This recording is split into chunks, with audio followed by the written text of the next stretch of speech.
स्कंद पुराण में वर्णित है कि देवी भगवती सती के यज्ञ कुंड में समा जाने के बाद शिव तांडव जब समाप्त हो गया तो शिव ध्यान मग्न हो गए। इससे धरती में शक्ति क्षीण होने लगी, आसुरी शक्ति बढ़ने लगी। तो तारकासुर के नेतृत्व में असुर देवताओं को चुनौती देने लगे। देवराज का सिंहासन डोलने लगा तो ब्रह्मा विष्णु शिव के पास गए और बोले, योग माया के अनुराग से उत्पन्न शिवपुत्र के द्वारा ही तारकासुर का वध संभव है। जब माता पार्वती एवं शिव के पुत्र स्कंद का जन्म हुआ, शक्ति ज्ञान और वैभव के स्वामी स्कंद देवासुर संग्राम की सेनापति बने और उन्होंने तारकासुर का संहार किया। कहानी अभी बहुत लंबी है। नमस्कार, गढ़वाल के अंचल से आज पुनः शक्ति भक्ति समर्पण और वैभव का परम धाम कार्तिक स्वामी मंदिर। रुद्रप्रयाग जिले में स्थित यह मंदिर युद्ध विजय और ज्ञान के देवता शिव कुमार भगवान स्कंद कार्तिक को समर्पित है।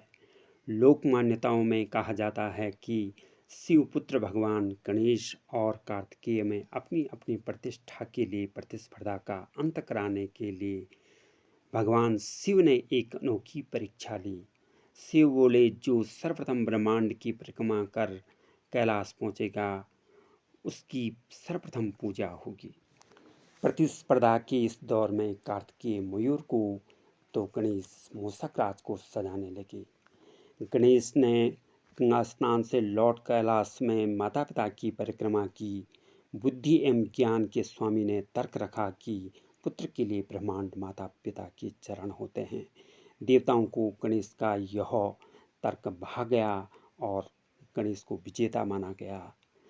सर्वसिद्धि के लिए सर्वप्रथम गणेश पूजा का वरदान भगवान शिव द्वारा दिया गया। भगवान कार्तिकेय को यह बात पता चली तो उन्होंने अपना मांस शरीर से अलग कर माता पार्वती के चरणों में रख दिया और हड्डियां पिता को समर्पित कर दी।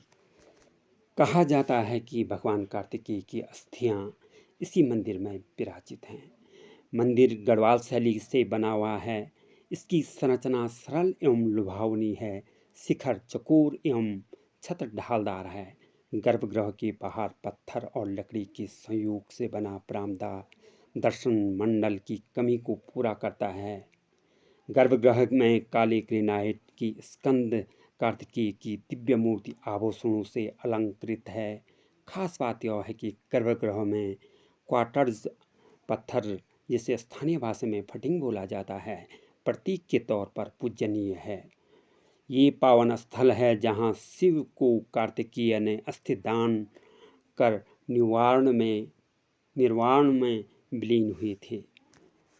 मंदिर के बाहर यज्ञ वेदी है जिसमें अग्नि समर्पित अनुष्ठान संपन्न किए जाते हैं। सौंदर्यकरण की पहल पर चारों ओर रेलिंग की गई है। साथ में चारों ओर टकी घंटियां और मंत्रोच्चारण से वातावरण शांत हो जाता है। प्रांगण में मयूर की मूर्ति, जो भगवान स्कंद के वाहन माने जाते हैं, विराजित है। ज्येष्ठ माह की प्रतिपदा को यहाँ स्कंद पुराण महाकथा का वचन शुरू हो जाता है। आस्था के साथ प्रकृति प्रेमी एवं रोमांच के शौकीन की पसंदीदा सैरगाह 3048 मीटर की ऊंचाई पर कुदरती खूबसूरती का आनंद लेने के लिए आकर्षित करती है। मैथोलॉजी यानी कि मिथक की बात करें तो मिथक मानव मन की उपजी हुई उस परम सत्ता की प्रतिष्ठा के सम्मान में एक प्रकार की कल्पना होती है, जो प्रायः सभी मंदिरों के साथ जुड़ी होती है। यहाँ के लिए भी बोला जाता है कि भगवान कार्तिकेय ने पांडवों को युवा लड़की के रूप में दर्शन देकर उन्हें विजय का आशीर्वाद दिया था। ये भी कहा जाता है कि यहाँ की भूमिगत सुरंग केदारनाथ मंदिर तक जाती है। क्रौंच पर्वत की तलहटी पर एक बड़ी गुफा होने का दावा किया जाता है। कहा जाता है कि इस गुफा में आज भी बड़े बड़े बर्तन रखे हुए हैं। सच जो भी हो, ये रहस्य एवं आकर्षण मंदिर की अहमियत बढ़ा देती हैं।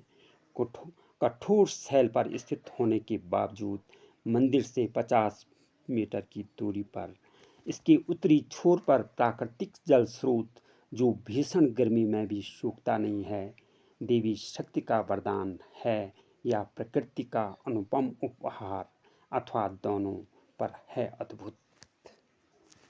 मंदिर की खूबसूरती के साथ साथ दिव्य हिमालय की ऊंची शिखर जो सदा बर्फ से आच्छादित रहते हैं, आसपास के बांध बुरांस के जंगल, दूर दूर तक दिखाई देते गांव, और जेठ मास में जो जल यात्रा होती है उसका आकर्षण पर्यटकों के लिए बहुत लुभावना लगता है। तो धन्यवाद, चैनल को सब्सक्राइब कीजिए।